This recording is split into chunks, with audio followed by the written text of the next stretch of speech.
वालेकुम students, hope it be fine. आज हम पढ़ेंगे क्लास 9 एक्सरसाइज 2.2 का क्वेश्चन नंबर 3। लेक्चर स्टार्ट करने से पहले चैनल को सब्सक्राइब करें और बेल आइकन पर क्लिक करें ताकि नेक्स्ट आने वाले लेक्चर की नोटिफिकेशन आपको मिल सके। आज हम पढ़ेंगे question number 3, find the value of x in each of the following. ठीक है, हमने एक्स की वैल्यू फाइंड करनी है जो भी आपको यहाँ पे क्वेश्चंस गिवन होंगे। ठीक है, यहाँ पे हमें इसका फर्स्ट पार्ट गिवन है, लॉग ऑफ एक्स 64 = 3।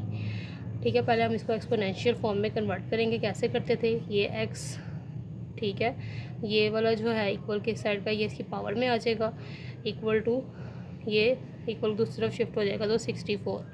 ठीक है, किस नंबर को हम 3 दफ़ा मल्टीप्लाई करें तो 64 आए।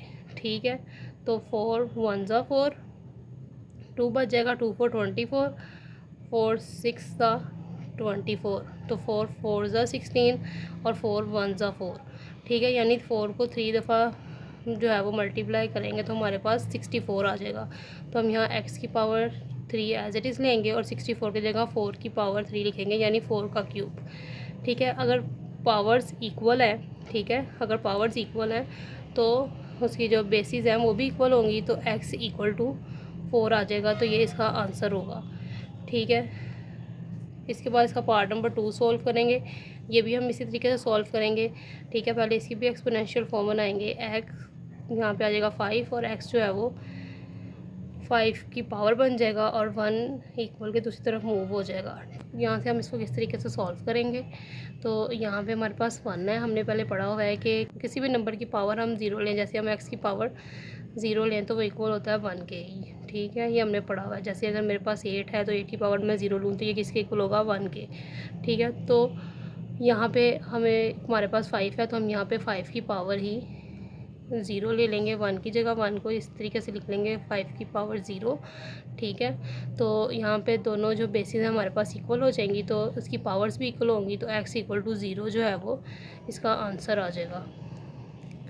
इसके बाद इसका पार्ट नंबर 3 सॉल्व करेंगे। ये भी इसी तरह सॉल्व करेंगे। यहाँ पे x है, x आ जाएगा, 1 जो है वो इसकी पावर में आ जाएगा और = 8 आ जाएगा। ठीक है,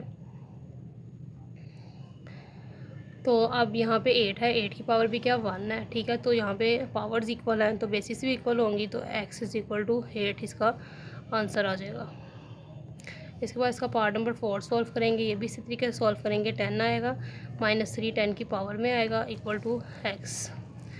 ठीक है, तो यहाँ -3 है तो इसको प्लस में लाने के लिए क्या करेंगे, ये 1 के ये नीचे चला जाएगा फ्रैक्शन में। ठीक है, मतलब ये 10 जो है वो नीचे चला जाएगा तो पावर जो है वो इसकी प्लस में हो जाएगी, =x आ जाएगा।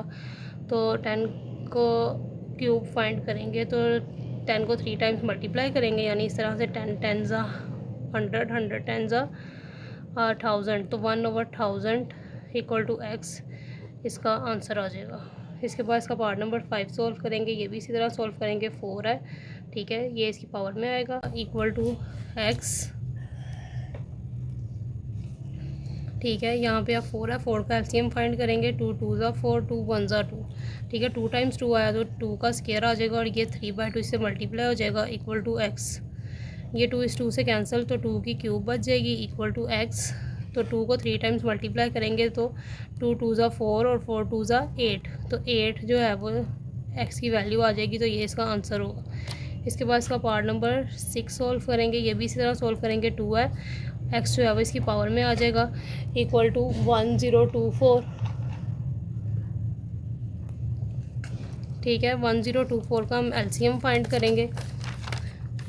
यहाँ देखें, 1024 का मैं एलसीएम फाइंड करूँगी तो 2 5 ज़ा 10, 2 1 ज़ा 2 और 2 2 ज़ा 4 और 2 2 ज़ा 4, 1 बचेगा, 1 1 11 हो जाएगा, 2 5 ज़ा 10, फिर 1 बचेगा, 1 2 12 हो जाएगा, 2 6 ज़ा 12, फिर 2 1 ज़ा 2, 2 2 ज़ा 4, 1 बचेगा, 1 6 16, 2 8 ज़ा 16, फिर 2 6 ज़ा 12, 2 4 ज़ा 8 और देन 2 3 ज़ा 6, 2 2 ज़ा 4, 2 1 ज़ा 2, 1 बचेगा, 1 2 12, 2 6 ज़ा 12, 2 8 ज़ा 16, 2 4 ज़ा 8, 2 2 ज़ा 4 और 2 1 ज़ा 2।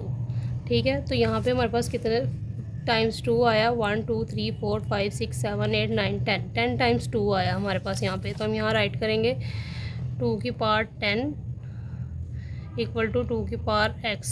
अगर बेसिस इक्वल हैं तो इसकी पावर्स भी इक्वल होंगी, तो x इज़ इक्वल टू 10 जो होगा ये हमारे पास इसका आंसर आ जाएगा। तो ये इसका सलूशन है, इसको इस तरीके से आप सोल्व कर